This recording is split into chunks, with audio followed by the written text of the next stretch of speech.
Sabtu, tanggal 22 Oktober tahun 2022 dalam rangka memperingati Hari Santri Nasional segera dimulai. Masing-masing pemimpin barisan menyiapkan barisannya.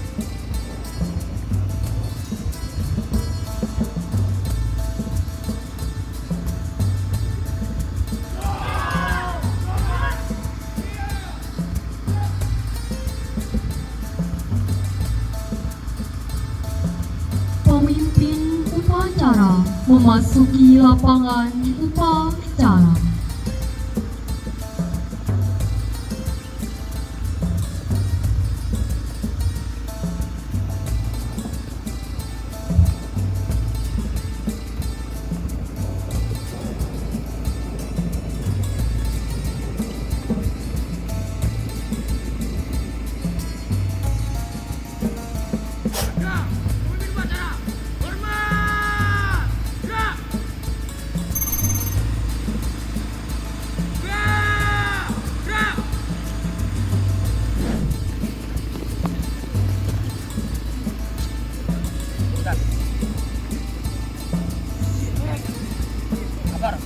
Siap, barisan 2 siap, barisan 3 siap, Barisan 4 siap, barisan 5 siap, barisan 6 siap, laporan selesai.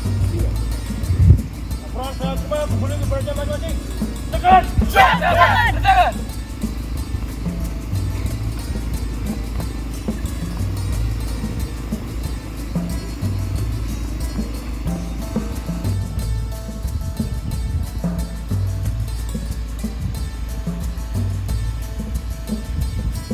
Penghormatan kepada pembina upacara. Baca, pembina upacara, hormat.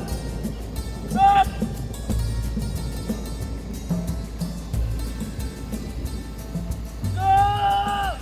Siap.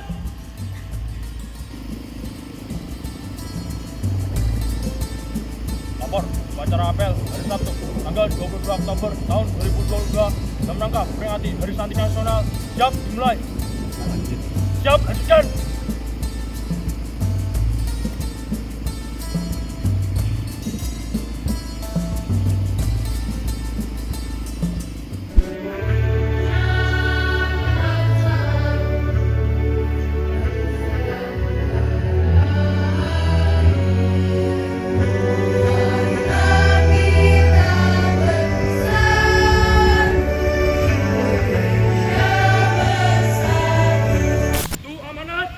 Istirahat di tempat. Red.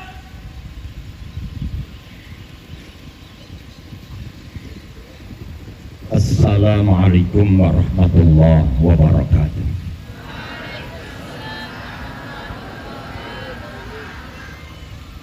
Bismillahirrahmanirrahim.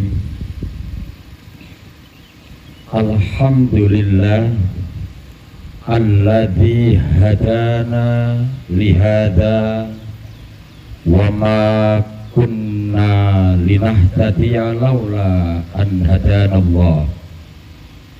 Asyhadu an la ilaha illallah wa asyhadu anna Muhammadan abduhu wa rasuluh. Allahumma salli wa sallim wa barik ala sayyidina wa maulana Muhammad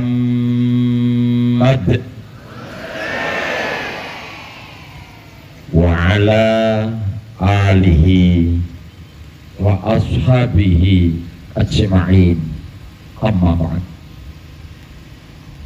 Yang kami muliakan kepala madrasah, baik kepala madrasah sanawiyah atau kepala madrasah diniyah, para wakal yang kami muliakan, para dewan asatidz ustadzat semuanya yang kami muliakan, anak-anakku semuanya, peserta upacara yang semuanya dirahmati oleh Allah SWT, dan seluruh petugas upacara yang semuanya dirahmati oleh Allah SWT.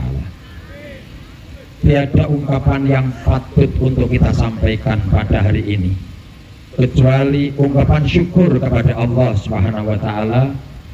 Begitu banyaknya nikmat Allah yang diberikan kepada kita, terutama nikmat iman dan nikmat Islam. Termasuk di dalamnya yaitu nikmat sehat. Ada nikmat yang barangkali sangat luar biasa sekali, yaitu nikmat pada hari ini kita bisa merasakan begitu indahnya matahari menyinari kita semuanya. Setelah beberapa hari tidak kelihatan senyum daripada matahari.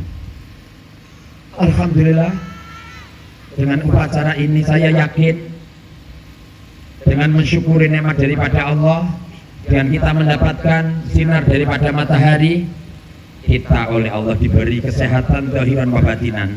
Karena dalam sinar matahari itu ada yang namanya vitamin D. Bapak, Ibu, anak-anakku semuanya, para santri, putra-putri Pondok Pesantren Nur Salam yang semuanya dirahmati oleh Allah SWT. Begitu lamanya negara kita dijajah oleh Belanda. 350 tahun dijajah oleh Belanda. Di mana negara dijajah oleh Belanda, maka yang muncul dari daerah jajahan Belanda, satu adalah masyarakat yang ketakutan, yang kedua masyarakat yang dalam kebodohan, yang ketiga masyarakat yang dalam bidang kemelaratan. Karena seluruh daripada kekayaan alam dibawa oleh Belanda. Pergantian daripada tahun, sejarah daripada manusia tidak ada yang namanya kehidupan itu abadi. Ma indakum yang fatwa ma indallahi baq. Apa yang ada pada sisi kamu semuanya binasa, tapi apa yang ada di sisi Allah semuanya akan langgeng. Ternyata 350 tahun Belanda menjajah Indonesia, ternyata Belanda kalah dengan Jepang. Kemudian Indonesia merdeka, ternyata tidak, karena seluruh jajahan Belanda otomatis akan menjadi jajahan daripada Jepang, dan kita dijajah oleh Jepang 3 tahun setengah. Dengan upaya ikhtiar daripada para pahlawan kita, dengan ikhtiar para syuhada kita, dengan ikhtiar daripada masyarakat kita semuanya, penjajahan 350 tahun ditambah dengan 3 tahun setengah, ternyata bisa kita rebut bersama-sama dengan adanya proklamasi tanggal 17 Agustus tahun 1945. Masih seumur jagung kita menikmati daripada kemerdekaan. Pada tanggal 15 Oktober Inggris mendarat di Jakarta. Tanggal 25 mendarat di Surabaya atas nama sekutu dan dibonceng oleh Belanda. Akhirnya apa terjadi? Para founding father Republik yang kita cintai semuanya gundah. Masuknya tentara sekutu diboncengi oleh Belanda. Ada firasat, nampaknya ada penjajahan lagi setelah dimerdekakan, setelah proklamasi dibacakan tanggal 17 Agustus 1945. Kegundahan ini mengapa? Karena waktu merdeka tidak ada yang namanya tentara. Tidak ada tentara. Yang ada tentara rakyat. Yang ada adalah Hizbullah. Yang adalah tentara-tentara partikelir yang tidak dimiliki oleh pemerintah sama sekali. Hitungan daripada kalkulasi otak, kalau sekutu datang membawa 10.000 sampai 15.000 daripada pasukan, maka akan luluh lantak daripada Indonesia. Akhirnya kegalauan itu membuat presiden kita mengutus utusan, yaitu Kiai Haji Muhammad Wahid Hasyim, untuk apa? Matur kepada ayahanda, yaitu Hadratus Syekh Kiai Haji Hasyim Asy'ari. Minta kepada beliau, minta apa? Minta saran. Nampaknya tanda-tanda penjajahan akan muncul yang luar biasa. Oleh karena itu, pada hari itu juga, pada tanggal 21 dan tanggal 22, berkumpullah para ulama se-Jawa dan Madura berkumpul jadi satu. Di mana? Di Pondok Pesantren Tebu Ireng. Untuk apa? Untuk memusyawarahkan kaitannya dengan penjajahan yang akan masuk lagi di Indonesia. Dan ulama pada waktu itu yang ahli istikharah, yang ahli kaitannya dengan hukum, kemudian menggali kaitannya dengan hukum Islam terkait dengan penjajahan. Apa yang terjadi? Setelah 2 hari berkumpul, 21, 22 berkumpul di Pondok Pesantren Tebu Ireng, kemudian muncullah apa yang kita kenal dengan nama resolusi jihad. Seluruh ulama Jawa dan Madura pada waktu itu berkumpul, ulama-ulama besar pada waktu itu menyepakati satu, bahwa kemerdekaan Republik Indonesia harus dipertahankan. Kemudian yang kedua, negara Indonesia, negara kesatuan Republik Indonesia adalah negara yang sah, satu-satunya pemerintahan yang sah yang ada di Indonesia. Kemudian yang ketiga, apa isinya? Bahwa seluruh warga Indonesia, seluruh umat Islam, khususnya warga Jam'iyah Nahdlatul Ulama, wajib hukumnya untuk memanggul senjata melawan daripada para penjajah. Kemudian muncul yang berikutnya, fatwa yang berikutnya, hukum melawan penjajahan radius 94 kilo dari Surabaya hukumnya fardu ain, di luar 94 kilo hukumnya untuk membantu daripada pasukan inti yang wajib untuk ikut berperang. Secara akal sulit, kita menalarkan sangat sulit. Kita bisa bayangkan 10.000 daripada tentara sampai 15.000 dengan senjata yang lengkap, terlatih yang luar biasa. Bangsa kita waktu itu hanya mendapatkan senjata hasil daripada melucuti tentara Jepang yang tidak banyak, membawa yang namanya bambu runcing, membawa daripada senjata seadanya. Persepsi daripada sekutu Inggris pada waktu itu, 3 hari Surabaya bisa ditaklukkan oleh sekutu, oleh Belanda, oleh Inggris pada waktu itu. Apa yang terjadi? Ternyata tidak. Para ulama-ulama kita ternyata lebih canggih daripada mereka.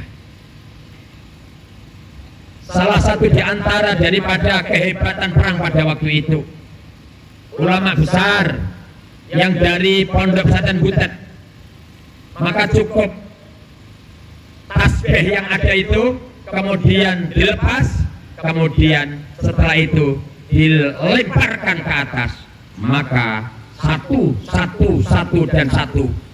yang namanya pesawat terbang hancur semuanya.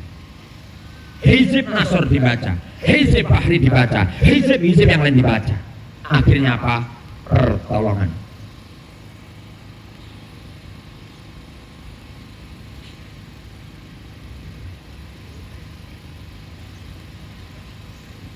Pertolongan Allah Subhanahu wa Ta'ala diberikan kepada para syuhada, diberikan kepada para pahlawan, diberikan pada seluruh masyarakat yang perang pada waktu itu. Ternyata 2 minggu tidak bisa ditaklukkan sama sekali. Dan bahkan yang namanya pimpinan perang, yang namanya Jenderal Malabi dan penggantinya Jenderal Malabi dalam 2 minggu telah tewas karena mendapatkan perlawanan yang gigih daripada seluruh syuhada yang berada di Surabaya. Tanpa pertolongan Allah tidak.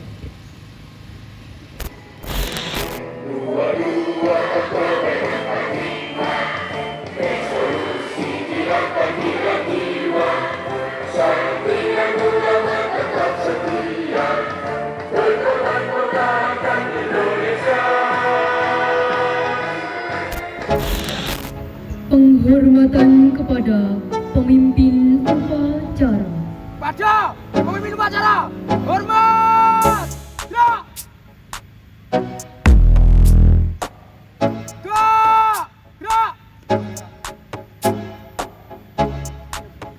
Pemimpin upacara meninggalkan lapangan upacara.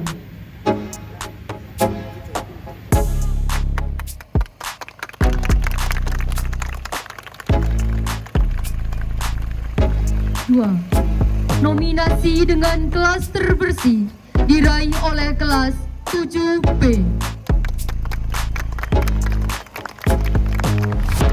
Yang ketiga, nominasi dengan kelas dengan video dan foto terbaik diraih oleh kelas 9E.